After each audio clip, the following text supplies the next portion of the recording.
Hello everybody. We have a new game with the white pieces against Jafar, rated 974. He hits us with a Scandinavian.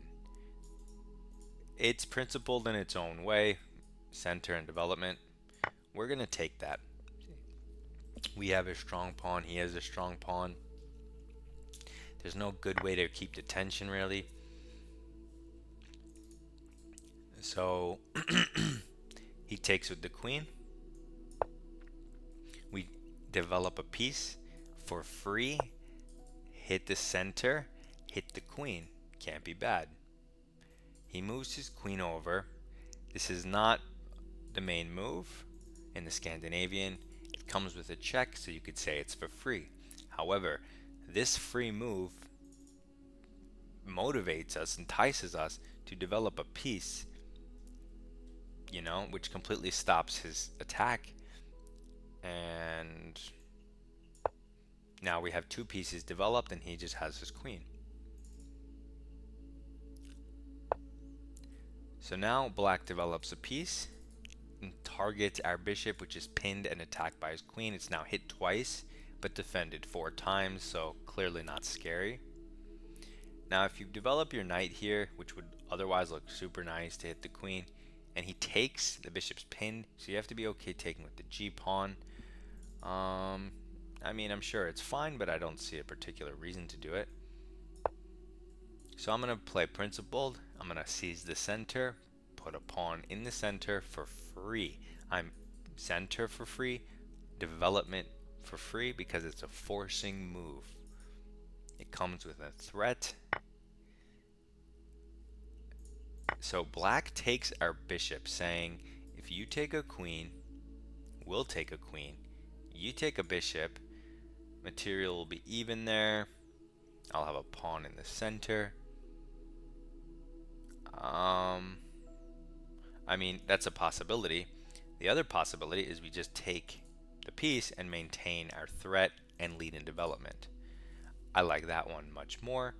So I don't want to take backwards for no reason. I'd rather develop a new piece for free because it's forced. You have to recapture the piece.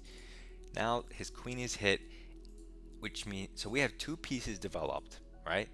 His queen is hit, which means it has to move, which means we get another turn.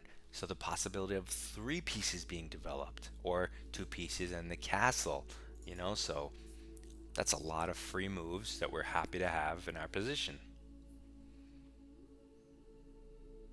Because chess is really a matter of moves and, the timing. So if you can get in some moves for free, that changes all of the lines. If you think of lines as like potential futures, all of the potential futures have been improved with the free moves. All the possibilities are now better than they were before. So he retreats his queen because he was under attack. He tries to keep it semi-active. It's still vulnerable to things, so it's not safe, but let's see what we want to do. You don't just want to attack for the sake of attacking.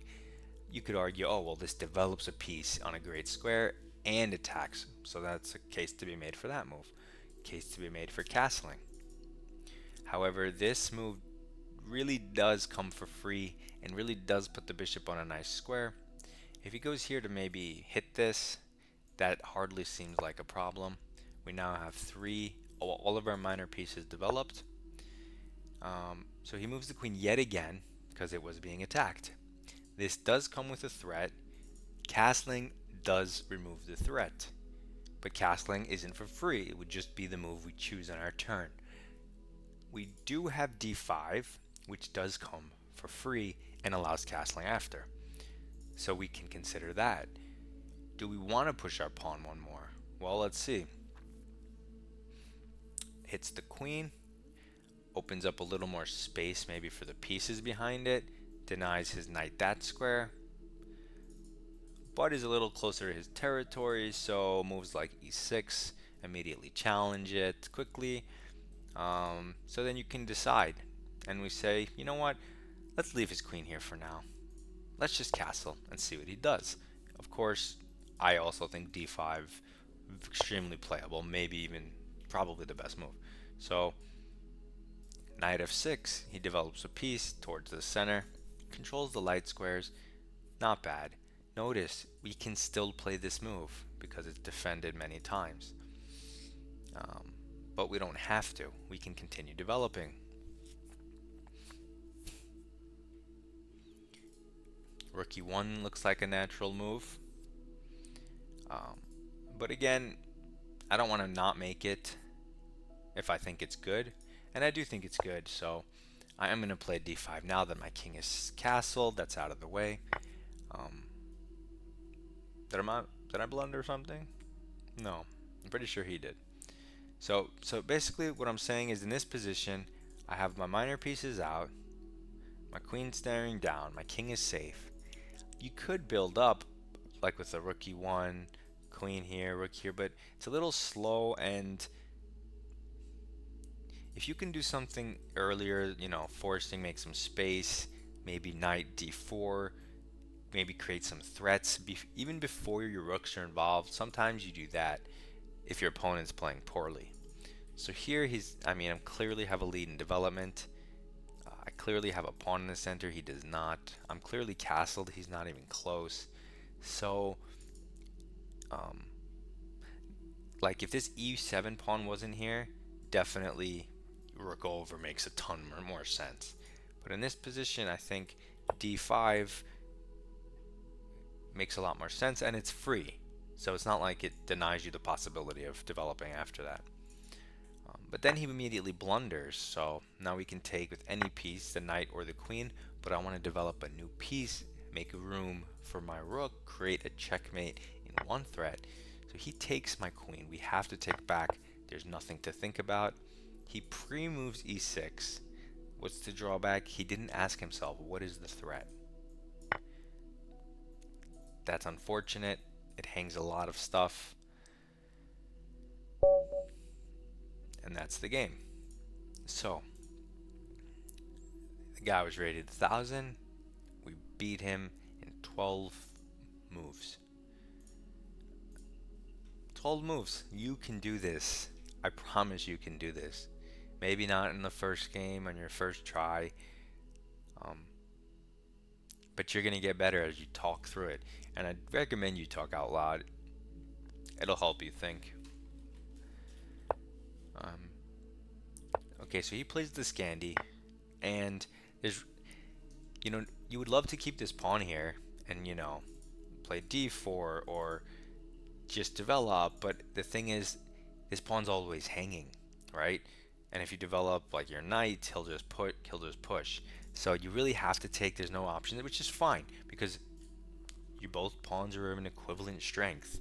So it makes perfect sense. Yours is hanging because it's the king pawn, not the queen pawn, so you take. It's no big deal. Um, and in the Scandinavian, they bring their queen out. So the move that makes the most sense is, of course, to develop for free, right? You can't beat that. Normally, they go queen a5, queen d6, or queen d8.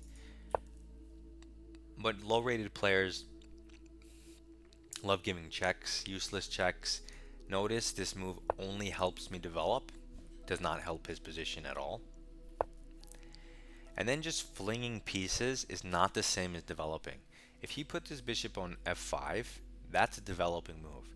But just offering trades and start trading stuff can never just lead to an advantage. Like trading for the sake of a trade is not an advantage by definition. So, whereas if you develop, you're now improving the power of your mathematical power of your position because your pieces touch more squares. But when you just trade stuff, you're not increasing the mathematical power. So anyway, tangent. We play the most principled move. Of course, we kick it. We develop, and already white is for choice, of course. Develop. This is all free stuff. You see, I knew the computer would love pushing. We castle first, and then push. The game's over. It's a perfect game from start to finish, and I've explained it move by move. So now you definitely can replicate the simplicity of this game, right? In the Scandinavian, you always take. Don't have to remember. Develop, develop, center with a threat, forced move, and the game's over. Like, it was very simple. I pressed some random buttons so the board changed, but you saw what I was saying. Um, Another easy win in the books for us, and I think you can also do this too. If you try to implement this and you still get crushed in your games and you want to know what didn't you do right in the opening about center development or king safety, send me your game and I will show you, at least from my perspective, what I think you did wrong. Good luck in your chess and goodbye.